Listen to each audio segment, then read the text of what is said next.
اعوذ باللہ من الشیطان الرجیم، بسم اللہ الرحمن الرحیم۔ عزیز طلباء، السلام علیکم۔ امید کرتی ہوں کہ آپ سب خیر و عافیت سے ہوں گے اور اسکول کی جانب سے دیے گئے کام کو پورے ایمانداری اور خلوص کے ساتھ سر انجام دے رہے ہوں گے۔ اب ہم اپنے تدریسی سلسلہ کو آگے بڑھاتے ہیں۔ ہم پڑھ رہے ہیں سبق ناممکن سے ممکن کا سفر۔ آج تاریخ ہے 18 جولائی 2020۔ آج ہم نے کرنا ہے سبق نمبر 6، اس کا تشریح اقتباس، جو کہ ہے آرویل نے اپنے بچپن سے لے کر پرواز کے بارے میں تجسس ابھرا تک۔ یہ آپ رجسٹر پر لکھیں گے۔ اللہ پاک ہمارے علم میں اضافہ فرمائے، آمین۔ کتاب صفحہ نمبر 28 کا آخری پیراگراف پر یہ اقتباس موجود ہے۔ آرویل نے اپنے بچپن کے بارے میں لکھا ہے، آگے واوین میں لکھا ہوا ہے، ہم خوش قسمت تھے کہ ہم نے ایک ایسے ماحول میں پرورش پائی جہاں بچوں کی حوصلہ افزائی کی جاتی تھی کہ جو چیز ان میں تجسس ابھارے وہ اس کے بارے میں کھوج لگائیں۔ گھر میں پڑھنے کا رجحان غالب تھا۔ 2 لائبریریاں موجود تھیں، ان میں سے ایک مذہبی کتابوں پر مشتمل تھی جبکہ دوسری میں عام کتابوں کا ذخیرہ تھا۔ مطالعے سے بھی رائٹ برادران میں پرواز کے بارے میں تجسس ابھرا۔ یہاں تک یہ اقتباس موجود ہے۔ آپ نے اقتباس میں دیے گئے مشکل الفاظ کے معنی بھی تحریر کرنے ہیں، جو کہ ہم نے پڑھائی کے ساتھ ساتھ ہی لکھے تھے اور یاد کیے تھے۔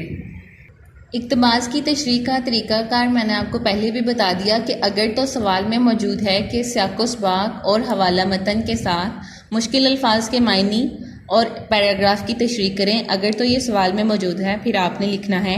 سب سے پہلے آپ لکھیں گے عنوان، جو بھی آپ کا سوال نمبر ہے، پہلے آپ نے سوال نمبر تحریر کیا، اس کے بعد آپ نے لکھا عنوان۔ عنوان کیا ہے؟ اقتباس کی تشریح۔ یہاں پہ آپ نے لکھا اقتباس کی تشریح۔ اگر تو سبق میں موجود ہے پیراگراف کی تشریح تو آپ پیراگراف ہی لکھیں گے، اگر نثر پارہ لکھا ہوا ہے تو آپ نثر پارہ ہی لکھیں گے۔ ہمارے سوال میں تھا کہ اقتباس کی تشریح لکھیں، ہم نے عنوان میں لکھا اقتباس کی تشریح۔ اقتباس ہے آرویل نے اپنے بچپن کے بارے میں یہاں سے لے کر کا تجسس ابھرا تک موجود ہے پیراگراف ہمارا۔ اس کے بعد ہم نے سبق کا نام یا سبق کا عنوان لکھنا ہے۔ سبق کا عنوان کیا ہے؟ ناممکن سے ممکن کا سفر۔ پھر ہم نے مشکل الفاظ کے معنی لکھنے ہیں۔ سبق میں جتنے بھی الفاظ خط کشیدہ ہوں گے، جو آپ کو اقتباس دے دیا گیا اس میں جو الفاظ خط کشیدہ ہیں، ان سب کے آپ نے معنی لکھنے ہیں۔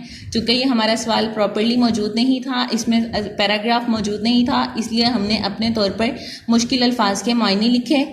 پھر اس کے بعد آپ سیاق و سباق تحریر کریں گے۔ سیاق و سباق کیا ہوتا ہے؟ میں نے آپ کو گزشتہ لیکچر میں بھی بتایا کہ سیاق و سباق سے مراد سبق کا آگے والا حصہ اور اس پیراگراف کا پیچھے والا حصہ ہے۔ جو پیراگراف ہمیں دے دیا گیا ہے، جو متن ہمیں دیا گیا ہے، اس متن میں جو سبق سے پہلے موجود ہے وہ، جو متن سے پہلے موجود ہے وہ، اور جو متن کے بعد میں موجود ہے وہ والا حصہ ہم نے اس طرح اس کو پیراگراف کے ساتھ منسلک کر کے لکھنا ہے کہ وہ ایک ہی چیز نظر آئے۔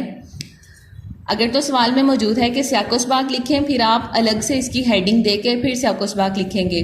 اگر سوال میں سیاق و سباق لکھنے کا نہیں انہوں نے کہا ہوا تو ہم سیاق و سباق لکھیں گے، لیکن تشریح میں ہیڈنگ کے بغیر لکھیں گے۔ میں نے سیاق و سباق لکھا ہوا ہے، آرویل رائٹ ولبر رائٹ کا چھوٹا بھائی تھا۔ ان کا ماحول یا ان کے گھر کا ماحول تعلیم یافتہ تھا۔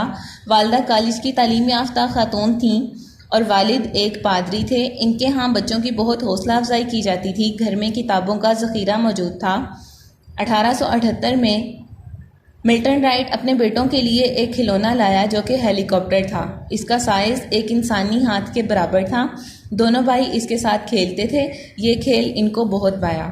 اب پیراگراف ہم نے پڑھ لیا تھا۔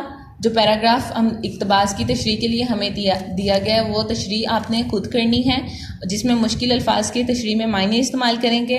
آپ نے الفاظ ہو جو سبق میں موجود ہیں وہ نہیں لکھنے، بلکہ تشریح میں آپ الفاظ کے معنی لکھیں گے۔ جو مشکل الفاظ ہیں ان کی وضاحت کریں گے۔ تشریح کا مطلب ہوتا ہی وضاحت کرنا ہوتا ہے۔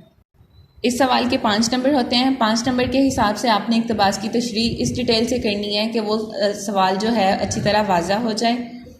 امید ہے کہ آج کے لیکچر کی آپ کو سمجھ آ گئی ہوگی۔ اپنا کام دھیان سے کیجیے گا اور پوری ایمانداری سے کیجیے گا۔ جزاک اللہ۔ اللہ حافظ۔